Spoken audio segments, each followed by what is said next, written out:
সব ধর্মের মূল কথাই হচ্ছে মানুষের সেবা ও কল্যাণ। তাই ধর্ম বর্ণ নির্বিশেষে সবাইকে দেশ ও জনগণের কল্যাণে কাজ করার আহ্বান জানিয়েছেন রাষ্ট্রপতি মোহাম্মদ শাহাবুদ্দিন। সকালে বঙ্গভবনে বড়দিন উপলক্ষে খ্রিস্ট ধর্মাবলম্বী সহ অন্যান্য গুরুত্বপূর্ণ ব্যক্তিদের সাথে শুভেচ্ছা বিনিময় অনুষ্ঠানে এই আহ্বান জানান তিনি। রাষ্ট্রপতি বলেন, বাংলাদেশ সাম্প্রদায়িক সম্প্রীতির দেশ। এদেশে সব ধর্মের মানুষ নিজ নিজ ধর্ম ও আচার অনুষ্ঠানাদি স্বাধীনভাবে ও আনন্দঘন পরিবেশে আবহমান কাল থেকেই পালন করে আসছে।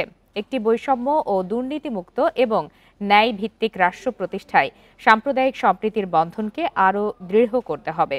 জাতি, ধর্ম, বর্ণ নির্বিশেষে সবার প্রচেষ্টায় আধুনিক ও উন্নত বাংলাদেশ গড়ে ওঠার পাশাপাশি সারা বিশ্বের শান্তি কল্যাণ কামনাও করেন রাষ্ট্রপতি মোহাম্মদ শাহাবুদ্দিন।